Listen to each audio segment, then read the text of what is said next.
We okay? Hello my favorite people, today you're getting another infographics reaction. Today the video is American Soldiers USA versus British Soldiers, military comparison. It's no secret that America prides itself in our guns, our military, our funding of both things, our corporations and groups that revolve around both those things. One would assume that America would trump... Oh God, what a tip. One would assume that America would be better at these things than the UK, but I already assume it's not going to be so. As you all know, I am transnational. That's a new term I have decided to start. I was born in America, but I am indeed a United Kingdom citizen. So, that being said, I'm going to be able to give both perspectives because I have ties to both countries. Here we go into American Soldier USA versus British Soldier military comparison. Again, this is from a channel called The Infographics Show, so this video will be linked down in the description if you want to check out the original channel in the video. Let's go! Subscribe if you're new here. Subscribe. Press the button down below. Like the video. Let's get 600 likes. And comment something nice. Yeah. That's probably the fastest intro I've ever done. Do you think you've got what it takes to be a soldier? Today we are going to look at the life of soldiers in this episode of the Infographic Show, American Soldier versus British Soldier. Don't forget to subscribe and click the bell button USA, so that you can be part of our notifications. UK. There are many different types of military service, with the most renowned arguably being the Army. If you join the military, you could also end up working in the other main branches, which are the Air Force, the Navy, the Marine Corps, the Coast Guard, or even as a reserve. There are many more things you could do that make you a military man or woman, so to not complicate matters too much, we will discuss the American and British armies today. We'll start with how you get into the Army and what it takes to do so. The American Army is the largest and oldest branch of the U.S. military. Okay, we're not even fully into the video, and I just realized something that's probably bizarre now that I think about it, but I don't think this fact is common throughout the rest of the world. We have Army, Navy, Marine, all those kind of people come to our high schools and try to recruit us. And mind you, we're like the ages of 16 years old to 18 years old at the time. So they'll have like booths in the cafeteria or just be walking the halls in uniform, passing out pamphlets, trying to recruit students to join the military in America. Is that something that happens in the UK or anywhere else in Europe or the rest of the world if you're watching this video? I just thought of that, and I still get text messages constantly to my phone trying to recruit me. Is that something that's common? I feel like it's bizarre, but I don't know. Let me know in the comments. It was founded in 1775 to fight the British during the American Revolution. It's now one of the largest and certainly most powerful armies in the world, with a total number of personnel of just under 1 million. The Brits may have been fighting their battles for many centuries, but the British Army was only formally established in 1660. Prior to this, So y'all's army was 1660s, ours was 1775. So just a little bit over 100 years difference in the US Army versus the UK Army. That's not a lot of time, honestly. That's like one generation. The English Army was the strongest military force in the region we now call the British Isles. Notwithstanding the British Army's successes and how it helped to forge an empire, Y'all only have 100K in your British, whatever you call your army? And we had 1 million, right? And almost 1 million. And again, that goes into us like putting priority on the army and the military, and it's like a big part of being an American. But I feel like if you ever went to a war with just 100K people, how would you even win? I guess if you can win a war. The British Isles. Notwithstanding the British Army's successes and how it helped to forge an empire, the present British Army is quite small with around 112,000 personnel. So how do you become a soldier in one of these armies? In the US, you must be between the ages of 18 and 35, although if your mother or father gives you consent, you can join at the age of 17. You should probably have a high school diploma, although most military websites do say that exceptions can be made, especially if you have passed a general educational development test. They ask you not to have more than 2 dependents, and you must pass a medical exam and physical tests. They also require that you pass the Armed Services Vocational Aptitude Test. We looked at example test questions online, and it seems you must know some basic English vocabulary and grammar, as well as have a fairly basic understanding of math, science, and mechanics. Do you know the meaning of the word observe, or where the coolant flows in a car? If you do, you are partway. Coolant flows in a car?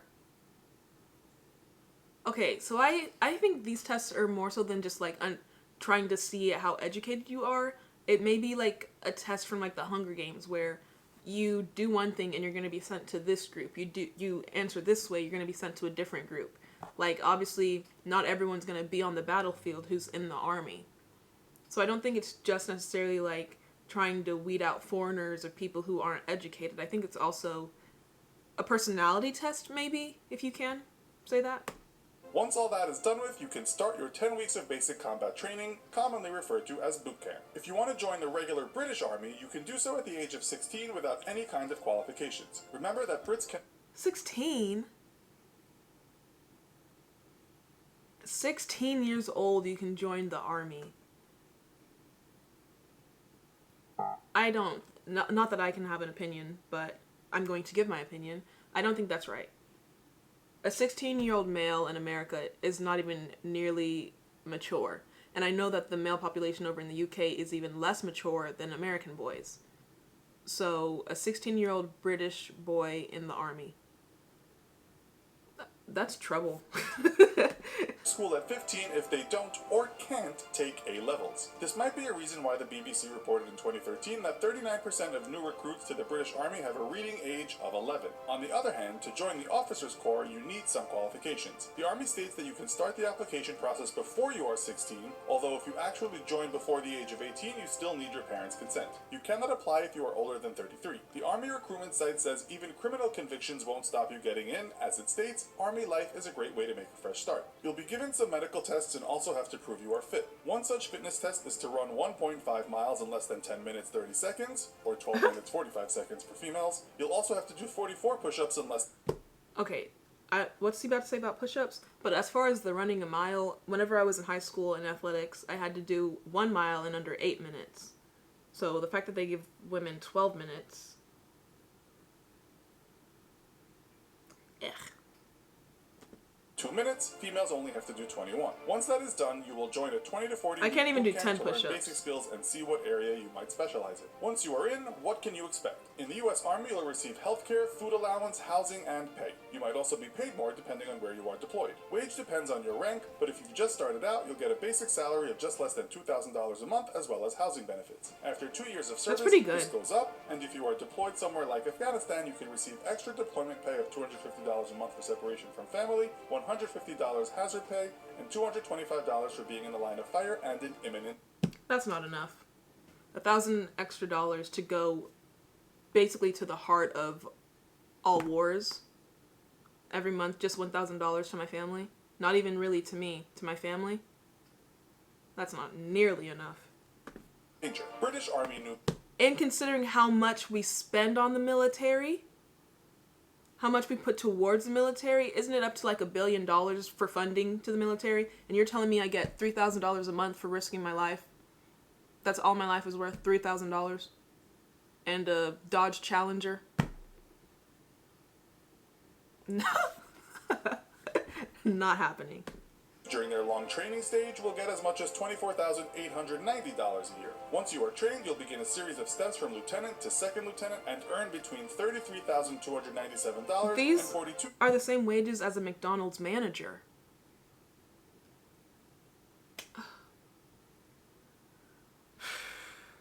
$1,669 for a number of years. A downside for British troops is that they don't seem to be paid extra for hazards and getting shot at. In fact, according to recent articles in the media, given they often work 16 hours a day, their wage ends up being less than the hourly British minimum wage.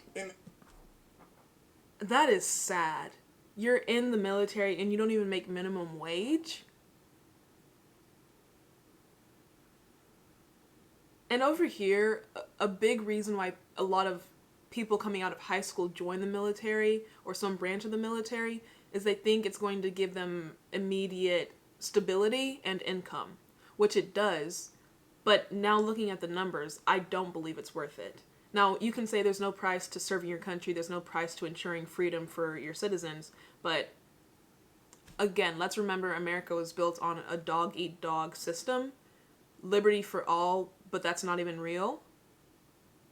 The American dream is literally about propelling yourself forward. So how am I going to propel myself forward if I'm worried about the next guy? American society is basically about selfishness. And you're trying to pay people $3,000 a month, not only to risk their lives, but to basically throw away all the morals of Americanism. I don't see the logic. Comment down below if you do. Someone explain it, because I don't understand it. In the U.S. Army, if you stay longer than 5 years, your rank and salary will improve greatly if you are doing a good job. For 5 years? Once you have decades under your belt, you might achieve colonel, and in both armies, the pay is good. A U.S. colonel with less than 2 years in the position will receive about $91,000 a year, including benefits, while the British colonel, just after promotion to the position, will receive $109,855. 6 figures after 5 years. Okay, I think that is tempting. That is tempting. Do taxes get taken out of that, possibly? Oh, man. I was about to say the no compensation for being deployed in the UK is terrible, but if after 5 years you can make 100K? So people don't just look at the military as like something you can do. It's like a legitimate career path. You learn something new every day. A year. Brits receive a total of 6 weeks paid vacation time a year. Oh, here we go. Public holidays. I'm so US jealous. Soldiers receive 30 days a year, providing they worked the full year. They also get public holidays. This amounts to about the same as a British soldier. Retirement benefits are a little confusing, as it depends on how long you have been a soldier. In the US, if you work 20 years in the Army, you'll receive 50% of the last pay packet you receive. So if you earn $70,000, you'll get around $35,000 per year for the rest of your life. If you decide to stay...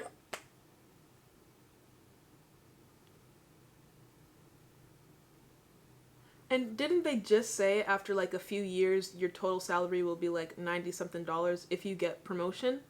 So you're basically guaranteed a stable retirement if you join the military for both countries.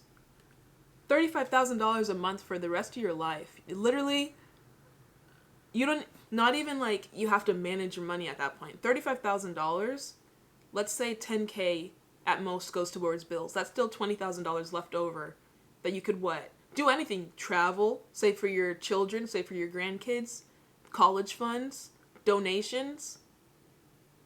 So it's like the economy is consistently recycling itself. Like this money's coming from the government, which is really just coming from taxpayer money, going towards its citizens who then re-put it back into... Did I just have a whole economics session in this video? Wow.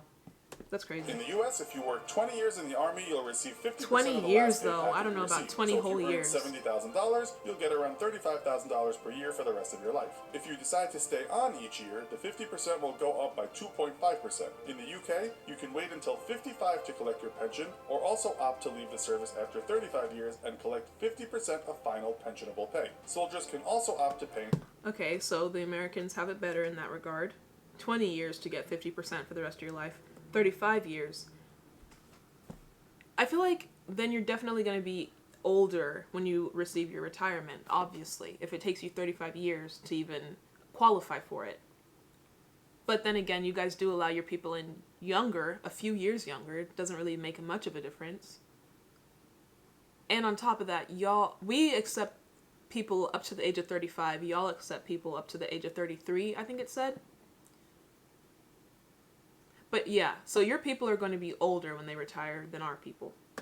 Different pension schemes. A very important matter is life on the job, and certainly if you are working in a dangerous area. Stress. The latest statistics, according to the U.S. Department of Defense Casualty Report, says that the war on terror claimed the lives of 2,350 in and around Afghanistan from 2001 to 2015. 20,092 soldiers were injured. 40 U.S. deaths and 183 wounded followed in later campaigns in the same areas. That's a major drop, though. Freeing Iraq amounted Something to positive. 4,424 U.S. deaths and 31,954 wounded. Later campaign... Second Gulf War. Okay, so it almost, not stutter, doubled in casualties and deaths for the second wave of war? This is my thing. Maybe it's just me, but I could never imagine giving up my life for a war. Maybe because I'm young, maybe because I'm Gen Z, maybe because I'm a female. But yes, I would go into battle and help the wounded, serve them, be a nurse, but I would never throw a grenade or pick up a weapon to kill another human being. For what? Oil that I don't even see or touch doesn't benefit me?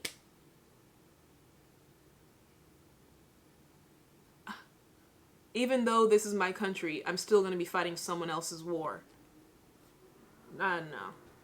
4,424 U.S. deaths and 31,954 wounded. Later campaigns in Iraq have claimed hundreds more lives. Far fewer British soldiers lost their lives in the Iraq invasion, with the number reported at 179. Less than 500 were killed in Afghanistan. In fact, The Economist reports that since 1945, a total of 7,186 British soldiers' lives have been lost around the globe. The U.S. number is over 100,000 since the same date. Another thing But also, you guys have 100,000 people in your army, we have 1 million. So yes, the number for us is going to be higher. But 2, why, aside from that, is it so high? That's ridiculous.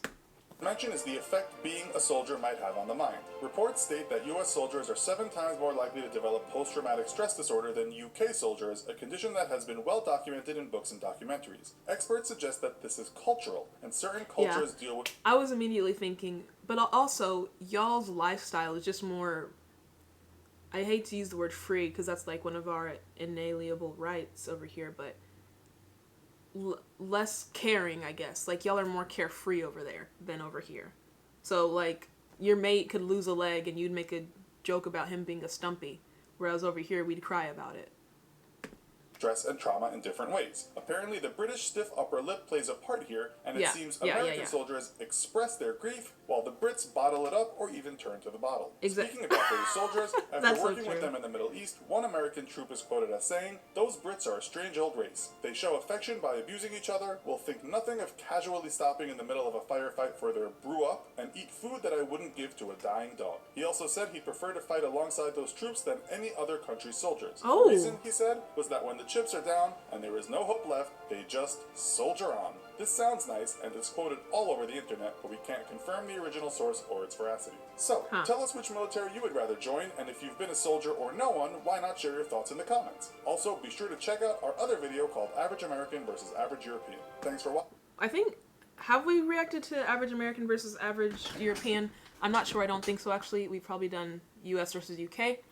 But, he asked a question, the infographics spokesperson. Which military would you rather choose? None. I don't want to join the military at all, but then again, I feel like the US and the UK had their benefits and faults. Like, the US, you can retire younger and make a lot of money. The UK, you can retire older but make even more money. There are a lot of... I don't think he touched on the benefits for the UK. Like, in the US, you get housing, healthcare, pay, food, all that stuff. But what were the benefits in the UK? I don't think I caught those. So yeah, I wouldn't join either one. I would, again, be a nurse to help the soldiers who come back injured, but would I myself get on the battlefield? Hell no.